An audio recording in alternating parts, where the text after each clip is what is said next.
ಒಂದು ದ್ರೋಹದ ಕಥೆ. ಮತದಾನದಲ್ಲಿ ನನಗೆ ಬದುಕು ದ್ರೋಹ, ಸುತ್ತಣ ಸ್ನೇಹಿತರು ದ್ರೋಹ ಮಾಡಿದಾಗ ಬದುಕೇ ದ್ರೋಹ ಮಾಡಿದಾಗ ಅನಿಸುತ್ತೆ. ಅದರ ನಾಯಕ ಆತ್ಮಹತ್ಯೆ ಮಾಡ್ಕೊಳ್ಳೋವಾಗ ಈ ಹಾಡು ಬರುತ್ತೆ. ಇಂಥದ್ದೊಂದು ಹಾಡು ಬೇಕು ಅಂತ ಇಷ್ಟೇ ಹೇಳಿದೆ. ನನಗೆ ಅದು ಬದುಕು ದ್ರೋಹ ಮಾಡಿದಾಗ ಗೋಳಾಗಬಾರ್ದು, ಬರೀ ವಿಷಾದವಾಗಬೇಕು ಅಂತ ಅಷ್ಟೇ ಹೇಳಿದ್ದೆ. ಅದಕ್ಕೆ 2ನೇ ದಿವಸ ಅಶ್ವಥ್ ನನಗೆ ಹೇಳಿದ್ದು, ನನಗಿಂಥದ್ದೊಂದು ಹಾಡು ಬೇಕಯ್ಯ, ಯಾರು ವೆಂಕಟೇಶ್ ಮೂರ್ತಿ ಹತ್ರ ಹೋಗಯ್ಯ ಅಂತ. ವೆಂಕಟೇಶ್ ಮೂರ್ತಿಗಳು ನನಗೆ ಎಷ್ಟು ಪರಿಚಯ ಇರಲಿಲ್ಲ. ಅವ್ರು ತುಂಬ ಸೀರಿಯಸ್ಸಪ್ಪ, ಬೇಡ ಅಂತಂದೆ. ಅವಾಗ ಇಲ್ಲ ನೀನು ಹೋಗಯ್ಯ, ಅವರೇ ಸರಿ ಅಂತಂದರು. ಅವರು ಈ ನಾಯಿ ತಲೆ ಮೇಲಿನ ಬುತ್ತಿ ಹಾಡನ್ನು ಇದು ಕಟ್ಕೊಟ್ರು. ಆ ಹಾಡನ್ನು ಅಶ್ವಥ್ ಹೇಗೆ ಹಾಡಿದ್ರೋ ಅದೇ ಥರ ಇವತ್ತು ರಾಮಚಂದ್ರ ಹಾಡ್ಬತ್ತು ಹಾಡಿದ್ರು. ಅದೇ ಭಾವ. ನಿಮಗೆ ಆ ಗೋಳು ವಿಷಾದವಾಗುತ್ತೆ, ಗೋಳು ಅನಿಸಲ್ಲ, ರೋದನವಾಗಲ್ಲ. ನನ್ನ ಬದುಕಿನ ತತ್ವಜ್ಞಾನಿಯ ಥರ ಅನಿಸುತ್ತದು. ಆ ತತ್ವಜ್ಞಾನಿಯ ಹಾಡನ್ನು ಅವರು ಹೇಗೆ ಒಂದು ದ್ರೋಹವನ್ನು ತತ್ವಜ್ಞಾನದ ಥರ ಬದಲಾಯಿಸಿದ್ರು ಎಚ್.ಎಸ್. ವೆಂಕಟೇಶ್ ಮೂರ್ತಿ ಅನ್ನೋದು ಒಂದು ಅಚ್ಚರಿಯ ಸಂಗತಿ. ಆವತ್ತು ಅದನ್ನು ಹಾಡಿದ್ದು ಕೂಡ ಅಶ್ವತ್ಥೇ ಆ ಪಾತ್ರ ಮಾಡಿದ್ರು. ತತ್ವಜ್ಞಾನಿಯ ಪಾತ್ರ ನದಿಯ ಪಕ್ಕ ಕೂತು ಹಾಡೋ ಥರದ ಅದನ್ನು ಮಾಡಿದ್ರು ಅಶ್ವತ್ಥು. ಹಾಗೆ ಒಂದು ರಾಗವಾಗಲಿ, ಒಂದು ಇದಾಗಲಿ, ಆ ಅರ್ಥಕ್ಕೆ ಯಾವುದಕ್ಕೂ ಇದು ಮಾಡದೆ ಅದನ್ನು ಕಾವ್ಯದ ಭಾಷೆಯಲ್ಲಿ ಹೇಳಿದವರು ಎಚ್.ಎಸ್. ವೆಂಕಟೇಶ್ ಮೂರ್ತಿ, ಬದುಕಿನ ಭಾಷೆಯಲ್ಲಿ ಹೇಳಿದವರು ಎಚ್.ಎಸ್. ವೆಂಕಟೇಶ್ ಮೂರ್ತಿ, ಹೃದಯದ ಭಾಷೆಯಲ್ಲಿ ಹೇಳಿದವರು ಎಚ್.ಎಸ್. ವೆಂಕಟೇಶ್ ಮೂರ್ತಿ. ಈ ಥರ ಅನೇಕ ರೀತಿಯಲ್ಲಿ ನನ್ನ ಧಾರಾವಾಹಿ ಜನಪ್ರಿಯವಾಗಿದ್ದರೆ ನನ್ನಿಂದ ಅಲ್ಲ, ಅದು ಸಿ ಅಶ್ವಥ್ ಮತ್ತು ಎಚ್.ಎಸ್. ವೆಂಕಟೇಶ್ ಮೂರ್ತಿ ನನ್ನನ್ನು ಹೃದಯ ಸ್ಪರ್ಶ ಮಾಡಿದ್ದು ಬೇರೊಂದು ಬರಹ ಇಲ್ಲ. ಅಷ್ಟು ನಿಮ್ಮನ್ನು ಮೂವ್ ಮಾಡಬಲ್ಲರು ಎಚ್.ಎಸ್. ವೆಂಕಟೇಶ್ ಮೂರ್ತಿ. ಅವರ ದುಃಖದಿಂದ, ಅವರ ನೋವಿನಿಂದ, ಅದೆಲ್ಲದರ ಬಿಡುಗಡೆಗೋಸ್ಕರ ಇದೆಲ್ಲ ಬರೆಯೋದು. ಅವ್ರು ಹೇಳ್ತಾಯಿದ್ರು, ನಿನ್ನ ಬಿಡುಗಡೆ ಆಗೋದು ಅದನ್ನು ಹೇಳ್ಕೊಂಡು ಬಿಟ್ಟಾಗ ಅಂತ. ಎದೆಯ ನೋವು ಹಾಡಾಗಿ ಹೊಮ್ಮಿದರೆ ಭಾವಕ್ಕೆ ಬಂಧ ಮುಕ್ತಿ ಅಂತ ಹೇಳ್ತಾರೆ. ಎದೆಯ ನೋವು ಹಾಡಾಗಿ ಹೊಮ್ಮಿಬಿಡ್ಬೇಕಂತೆ, ಇದಾಗಿ ಹೊಮ್ಮಿಬಿಡ್ಬೇಕಂತೆ. ಆ ಥರ ಬರಿತಾಯಿದ್ರು. ಅಂಥ ನನ್ನ ಧಾರಾವಾಹಿಗೆ, ನನ್ನ ಹಾಡುಗಳಿಗೆ ಇವತ್ತು ಯಾರು ತಬ್ಬಲಿಯಾಗಿ ನಿಂತಿದೆ. ಅದು ತಬ್ಬಲಿಯಾಗಿ ನಾನು ತಿರ್ಗಾ ಮಾಡಿದ್ರೆ ಯಾರ ಹತ್ರ ಬರೆಸಲಿ, ಯಾರ ಹತ್ರನೂ ಬರೆಸೋಕ್ಕೆ ಸಾಧ್ಯ ಇಲ್ಲ. ಅಂಥ ದೊಡ್ಡ ಕವಿ ಅವರು. ತುಂಬ ಪ್ರೀತಿ ಇತ್ತು. ಇದೆಲ್ಲ ಆಗಿ ಅವ್ರಿಗೆ ಜೀವನ ಪ್ರೀತಿ, ಬದುಕಿನ ಪ್ರೀತಿ, ಸ್ನೇಹಿತರ ಜೊತೆ ಪ್ರೀತಿ, ಪ್ರತಿಯೊಂದು ಇತ್ತು. ಇಂಥ ಟೋಟಲ್ ಒಬ್ಬ ಮನುಷ್ಯನ ನಾನು ಕಂಡಿದ್ದು ತುಂಬ ಅಪರೂಪ. ಅವರು ಕೃಷ್ಣ ಕವಿ ಅಂತ ಹೇಳಿದರು, ಪೂತಿನ ಅವರು ಅದೇ ಥರ. ಹಾಗಾಗಿ ಇವತ್ತು ಅವರು ಹೋಗಿದ್ದು ನನಗೆ ಅನೇಕ ರೀತಿಯಲ್ಲಿ ಅನೇಕ ನಷ್ಟಗಳು ರೀ. ಒಂದು ಧಾರಾವಾಹಿ ಮಾಡೋಕ್ಕಾಗಲ್ಲ, ಹಾಡು ಬರ್ಸೋಕ್ಕಾಗಲ್ಲ, ಅದರಿಂದ ದುಡ್ಡು ಬರೋಕ್ಕಾಗಲ್ಲ, ಯಾವುದೇ ಜನಪ್ರಿಯತೆ ಬರೋಕ್ಕಾಗಲ್ಲ, ಖ್ಯಾತಿ ಬರೋಕ್ಕಾಗಲ್ಲ, ವಯಸ್ಸು ಆಗೋಗ್ತಾಯಿದೆ. ಇದೆಲ್ಲನೂ ಅವರ ಸಾವನಲ್ಲಿ ನನಗೆ ಗೊತ್ತಾಯಿತು. ಅದೆಲ್ಲದರಿಂದ ನನಗೆ ಇವತ್ತು ಒಂದು ಥರ ಭಾರವಾದ ಹೃದಯದಿಂದ ಅವ್ರಿಗೆ ವಿದಾಯ ಹೇಳೋಕ್ಕೆ ಬಂದಿದ್ದೇನೆ. ಎಚ್.ಎಸ್. ವೆಂಕಟೇಶ್ ಮೂರ್ತಿಯವರೇ, ಎಲ್ಲರೂ ಬರೀತಾರೆ ಹುಟ್ಟಿ ಬನ್ನಿ ಅಂತ, ಯಾರು ಹುಟ್ಟು ಬರಲ್ಲ ಅಂತ ಎಲ್ಲರಿಗೂ ಗೊತ್ತಿದೆ. ಹುಟ್ಟು ಬಂದರೂ ಅದೇ ಥರ ಹುಟ್ಟು ಬರೋಕ್ಕೆ ಸಾಧ್ಯ ಇಲ್ವೇನೋ ಗೊತ್ತಿಲ್ಲ.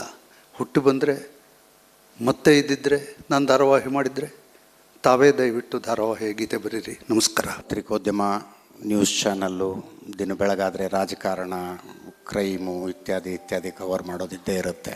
ನಮ್ಮಲ್ಲಿ ಪ್ರೀತಿಯ ಭಾವ ಹುಟ್ಟಿದಾಗ ಅದಕ್ಕೆ, ವಿಷಾದ ಹುಟ್ಟಿದಾಗ ಅದಕ್ಕೆ, ಬೇಜಾರಾದಾಗ ಅದಕ್ಕೆ, ಒಂಟಿತನಕ್ಕೊಂದು ಈ ರೀತಿಯಾದ ಕಾವ್ಯಗಳನ್ನು ಕೊಟ್ಟಂತಹ ಮಹಾನ್ ಕವಿಯೊಬ್ಬರು ನಮ್ಮನ್ನು ಅಗಲಿದಾಗ ನಾವೆಲ್ಲರೂ ಒಂದು ಕಡೆ ಸೇರಿಕೊಂಡು ಅವರಿಗೊಂದು ಗೀತ ನಮನವನ್ನು ಕೊಡುವುದು ಅತ್ಯಂತ ಸೂಕ್ತ ಅನ್ನಿಸಿದ ಕಾರಣಕ್ಕಾಗಿ ಇಂಥದ್ದೊಂದು ಕಾರ್ಯಕ್ರಮವನ್ನು ಮಾಡಿದ್ವಿ. ಕಾರ್ಯಕ್ರಮ ಮಾಡಬೇಕು ಅಂದಾಗ ಬರೀ 4 ಗಂಟೆಗಳಲ್ಲಿ ಇದರ ಅಷ್ಟು ರೂಪುರೇಷೆಗಳು ತಯಾರಾಗಿ ಇವತ್ತು ಕಾರ್ಯಕ್ರಮ ನಿಮ್ಮೆದುರಿಗಿದೆ. ಇದಕ್ಕಿಂತ ಸೂಕ್ತವಾದ ಶ್ರದ್ಧಾಂಜಲಿಯನ್ನು ಯಶಸ್ವಿ ಅವರಿಗೆ ಅರ್ಪಿಸುವುದಕ್ಕಾಗ್ತಿತ್ತ ನನಗೆ ಗೊತ್ತಿಲ್ಲ. ಅಂಥ ಒಬ್ಬ ಕವಿ ಈ ಭಾವಗೀತೆಯ ತೇರನ್ನು, ಅರ್ಧಕ್ಕೆ ನಿಂತಿದ್ದ ತೇರನ್ನು ಮುಂದೆ ಎಳ್ಕೊಂಡು ಬಂದರು. ಅವ್ರು ಯಾವ್ಯಾವ ಭಾವದಲ್ಲಿ ಈ ಕವಿತೆಗಳನ್ನು ಬರೆದ್ರು, ಗೀತೆಗಳನ್ನು ಬರೆದ್ರು ಗೊತ್ತಿಲ್ಲ. ಆದರೆ ನಮ್ಮ ಭಾವಗಳಿಗೆಲ್ಲ ಅವರು ಕವಿತೆಗಳನ್ನು ಕೊಟ್ಟರು. ನಮ್ಮ ಭಾವನೆಗಳನ್ನು ಪ್ರಸ್ತುತಪಡಿಸುವುದಕ್ಕೆ ಸರಿಯಾದ ಶಬ್ದಗಳನ್ನು ಅವರು ಕೊಟ್ಟರು. ಅಂಥ ಕವಿಯೊಬ್ಬರು ಇವತ್ತು ನಮ್ಮ ಜೊತೆಗಿಲ್ಲ. ಒಂದು 6-7 ತಿಂಗಳ ಹಿಂದೆ ಅನಿಸುತ್ತೆ ನಾನು ಅವ್ರನ್ನ ಅಶೋಕ ಹೋಟೆಲ್ನಲ್ಲಿ ಭೇಟಿಯಾಗಿದ್ದೆ.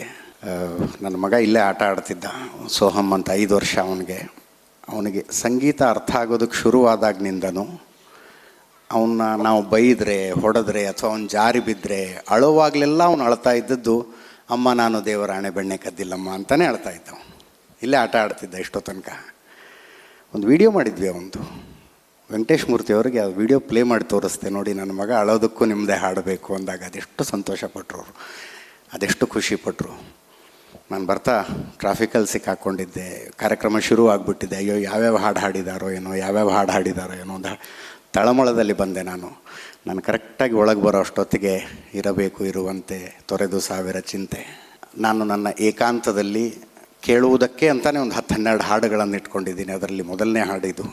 ಒಂದು ಸಲ ಈ ಹಾಡನ್ನು ಕೇಳಿದ್ರೆ ಮಹಾನ್ ತತ್ವಜ್ಞಾನಿಯೊಬ್ಬನ ಜೊತೆ ಕೂತ್ಕೊಂಡು 1 ಗಂಟೆ ಮಾತಾಡಿದ ಅನುಭವ ಆಗುತ್ತೆ. ಅಂಥ ಒಂದು ಹಾಡು ಅದು. ಇದೇನು ದಿವ್ಯ ಕಂಠ ರೀ ಈ ಮನುಷ್ಯಂದು.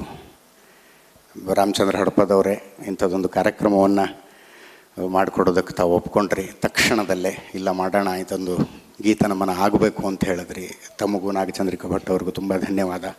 ಒಬ್ಬ ಕವಿ ಮತ್ತೆ ಮತ್ತೆ ನಮ್ಮ ಮನಸ್ಸಿನಲ್ಲಿ ಜೀವಂತವಾಗಿರುವುದೇ ಆತನ ರಚನೆಗಳನ್ನು ನಾವು ಕೇಳಿದಾಗ, ಈ ರೀತಿಯ ಸಹೃದಯರೆಲ್ಲರೂ ಒಂದು ಕಡೆ ಸೇರಿಕೊಂಡು ಈ ಗೀತೆಗಳನ್ನು ಆಲಿಸಿದಾಗ ಮತ್ತು ಅವರ ಜೊತೆ ಒಡನಾಡಿದ ನಿಮ್ಮೆಲ್ಲರ ಮಾತುಗಳನ್ನು ಕೇಳಿದಾಗ ಮತ್ತೆ ಮತ್ತೆ ಆ ಕವಿ ನಮ್ಮ ಹೃದಯದಲ್ಲಿ ಜೀವಂತವಾಗ್ತಾರೆ.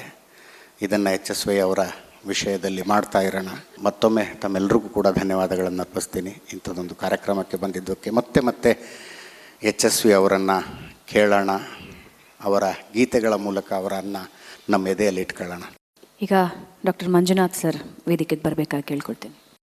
ಏಷ್ಯಾನೆಟ್ ಸುವರ್ಣ ನ್ಯೂಸ್ ಅವರು ಗೀತನಮನ ಕಾರ್ಯಕ್ರಮವನ್ನು ಹಮ್ಮಿಕೊಂಡಿರುವುದು ಬಹಳ ಅರ್ಥಪೂರ್ಣವಾದದ್ದು ಮತ್ತು ಅನನ್ಯವಾದದ್ದು.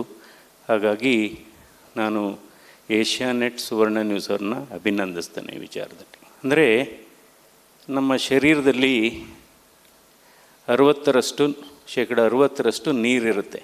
ಆದರೆ ಗಾಯ ಆದಾಗ ಹೊರಗಡೆ ಬರೋದು ನೀರಲ್ಲ, ರಕ್ತ.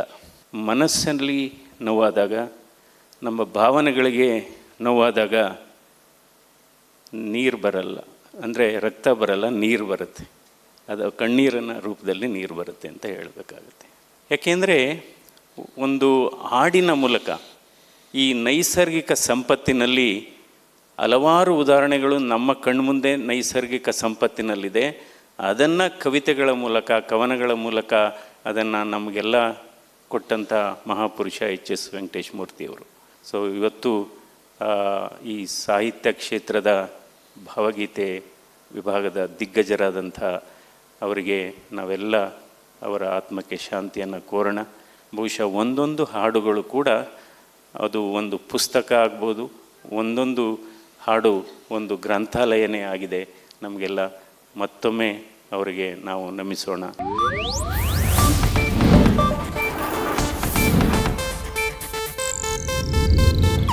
ಇದು ಏಷ್ಯಾನೆಟ್ ನ್ಯೂಸ್ ನೆಟ್ವರ್ಕ್ ಪ್ರಸ್ತುತಿ.